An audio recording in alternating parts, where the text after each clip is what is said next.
राधे राधे दोस्तों। आज की कहानी बहुत ही प्रेरणादायक कहानी है। आज की कहानी है एक सेठ और उसकी चरित्रहीन पत्नी की कहानी। तो इस कहानी को सुनने से पहले कुछ चीजें जान लेना जरूरी है। हर एक स्त्री के चरित्रहीन होने का कारण ये नहीं है कि वह चरित्रहीन पहले से ही थी। हो सकता है कभी कभी पति के व्यवहार के कारण भी स्त्रियां चरित्रहीन हो जाती हैं, और इस कहानी से मैं कुछ ऐसा ही बताना चाह रही हूँ। तो कहानी शुरू करते हैं। पुराने जमाने की बात है। रामनगर नाम का एक गांव था। एक सेठ जिसका नाम विजय है अपने व्यापार और समाज में प्रतिष्ठा के लिए जाना जाता है। विजय सेठ की पत्नी प्रिया बहुत ही सुंदर थी। अपने रूप रंग के कारण सभी के लिए वह एक आकर्षण का केंद्र रहती थी, लेकिन उसकी रहस्यमयी मुस्कान और आकर्षक व्यक्तित्व में कुछ अनजाने राज छिपे हुए थे। प्रिया का विवाह विजय सेठ से उसकी इच्छा अनुसार नहीं हुआ था। विजय सेठ की जो उम्र है वह प्रिया से करीब 10 साल ज्यादा थी। प्रिया को जिस वक्त विवाह हो रहा था उस वक्त उसे विवाह नहीं करना था, लेकिन परिवार वालों के दबाव में आकर उसे विजय सेठ से शादी करनी पड़ गई। वह बचपन से ही सपने देखती थी कि उसका पति उसे बहुत प्रेम करे, सम्मान दे, परंतु विजय सेठ अपनी कठोरता और अहंकार के लिए जाना जाता था। उसका संबंध केवल व्यापार से था। वह सिर्फ पैसा कमाना चाहता था और उसने कभी प्रिया की भावनाओं को कदर नहीं किया। वह दिन भर व्यापार करता और जब रात को घर आता तो बस खाना खाकर सो जाता। दूसरी तरफ प्रिया बस अपने पति से यह इंतजार करती रहती कि शायद आज रात वह उसे प्यार करेगा, लेकिन ऐसी रातें उसके नसीब में नहीं थी। प्रिया का हृदय धीरे धीरे विजय सेठ से दूर होता गया और उसने अपने अकेलेपन को भरने के लिए नए रिश्तों की ओर रुख किया। एक दिन गांव में एक नया व्यक्ति अर्जुन आया, जो विजय सेठ के व्यापार में काम करने लगा।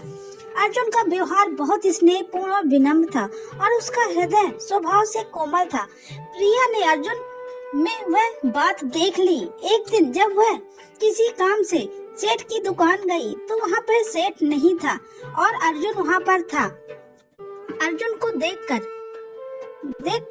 प्रिया के मन में भावनाएं उत्पन्न होने लग गई और दूसरी तरफ अर्जुन भी कहीं न कहीं प्रिया को देखकर मन ही मन पसंद करने लग गया था, क्योंकि प्रिया बहुत ही सुंदर स्त्री थी। उसका शरीर बहुत सुडौल था जो किसी भी पुरुष को अपनी तरफ आकर्षित कर सकता था। दोनों की नजरें मिली और दोनों एक दूसरे में खो से गए। धीरे धीरे उन लोगों के मिलने का यह सिलसिला चालू रहा और वह दोनों दो से कब एक हो गए उन्हें पता ही नहीं चला। दोनों एक दूसरे के प्यार में एकदम से खो गए थे, लेकिन उनके रिश्ते में एक डर भी था, क्योंकि गांव में विजय सेठ की प्रतिष्ठा बहुत ज्यादा थी और उसका डर हमेशा प्रिया को सताता रहता था। प्रिया और अर्जुन दोनों गांव के एक पीछे पुरानी मंदिर थी, वहीं दोनों मिलते थे। विजय सेठ ने धीरे धीरे यह महसूस किया कि प्रिया का व्यवहार अब पहले जैसे नहीं रहा, क्योंकि पहले प्रिया हमेशा सेठ से बात करने और उसके नजदीक जाने का बहाना ढूंढती रहती थी, लेकिन प्रिया अब कुछ ऐसा नहीं करती थी। लेकिन वह इसे अपनी प्रतिष्ठा का मामला समझकर अनदेखा कर दिया। उसे लगा शायद प्रिया उससे हमेशा डरती है, शायद इस कारण उसके व्यवहार में परिवर्तन आया, लेकिन उसने कभी इस बात को बहुत गौर नहीं किया। उसे विश्वास था कि उसकी पत्नी उसके धन और रुतबे के आगे कहीं नहीं जा सकती, लेकिन प्रिया के लिए अब यह धन और रुतबा किसी काम का नहीं था। अब यह रिश्ता केवल एक बेड़ियों का बंधन बन गया था। एक रात जब गाँव में मेला लगा था, अर्जुन ने प्रिया को पुराने मंदिर में बुलाया और अपने दिल की बात कहते हुए कहा, प्रिया, आज मैं तुम्हें अपने दिल की बात बताते हुए कह रहा हूँ कि मैं इस प्यार को और आगे बढ़ाना चाह रहा हूँ। मैं तुमसे शादी करना चाह रहा हूँ। मैं तुम्हें इस रिश्ते से मुक्ति दिलाकर एक नई जिंदगी देने वाला हूँ। चलो हम दोनों भाग चलते हैं। प्रिया को तो बस अर्जुन के मुंह से यही सुनना था। उसने अर्जुन के द्वारा दिए गए प्रस्ताव को तुरंत मान लिया और उसके साथ भागने का वादा किया। पर कहानी में एक नया मोड़ तब आता है जब विजय सेठ को इन दोनों के रिश्ते की भनक लग जाती है। गांव के कई लोगों ने सेठ को अर्जुन और प्रिया के रिश्ते के बारे में बता दिया। पहले तो सेठ को विश्वास नहीं हुआ, फिर एक दिन उसने विजय का पीछा किया और दोनों को मंदिर में रंगे हाथों पकड़ लिया। विजय सेठ का क्रोध का ठिकाना नहीं रहा और उसने अर्जुन को अपने आदमियों से पकड़वा लिया। लेकिन अर्जुन ने विजय सेठ को यह बात बताई कि आप मुझे पकड़वा लेंगे, पर कितनों को पकड़वाएंगे? जब आप अपनी पत्नी की जरूरतें पूरा नहीं कर सकते, उसे प्यार नहीं दे सकते हैं, तो फिर आप किस बात के मर्द हैं? बाहरी दिखावे से सब कुछ नहीं होता, कुछ प्यार की भी जरूरत होती है रिश्तों को चलाने के लिए। आपके इस कठोर स्वभाव के कारण प्रिया का दिल टूट चुका है। वह अब आपसे प्यार नहीं करती, वह मुझसे प्यार करती है, क्योंकि उसे जो चाहिए मैं उसे देता हूँ। आपके पैसे की उसे कोई जरूरत नहीं है। अर्जुन की बात सुनकर विजय का दिल टूट चुका था। उसे कहीं न कहीं अब अपनी गलती का एहसास हो रहा था। विजय के मन में अब हलचल मच गई। उसने पहली बार अपने व्यवहार पर विचार किया और महसूस किया कि उसके अपने अहंकार ने ही उसकी पत्नी को उससे दूर किया।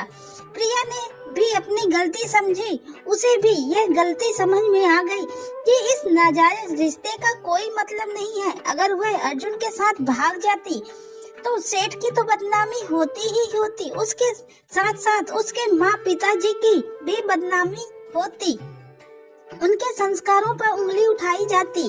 प्रिया ने अपनी गलती मान ली और सेठ से माफी मांग लिया और साथ में यह भी कहा कि अगर आपको मुझे छोड़ना हो तो आप मुझे छोड़ सकते हैं, क्योंकि मैंने तो गलती कर दी है। इसलिए मैं यह नहीं चाहती कि इस गलती के आत्मबोध में आप मेरे साथ संबंध रखें या मुझे अपने घर में बीवी बनाकर रखें। यदि आपको ऐसा लग रहा है कि मैं अपवित्र हो चुकी हूँ तो आप मुझे छोड़ सकते हैं। अब मैं न अर्जुन के साथ भागूंगी और न ही आपके साथ रहूंगी। सेठ ने प्रिया को गले से लगा लिया और कहा, प्रिया, कहीं न कहीं मुझसे भी गलती हुई है, जिसके कारण तुम अपना रास्ता भटक गई।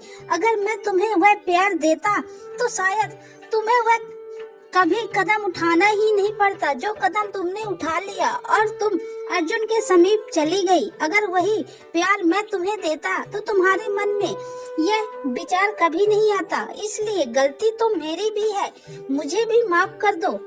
इस तरह प्रिया और विजय ने एक दूसरे को माफ कर दिया और दोनों ने एक नई जिंदगी की शुरुआत कर दी। कहानी का अंत यही होता है, जहाँ विजय सेठ और प्रिया अपने जीवन को एक नए सिरे से शुरू करने का निर्णय लेते हैं।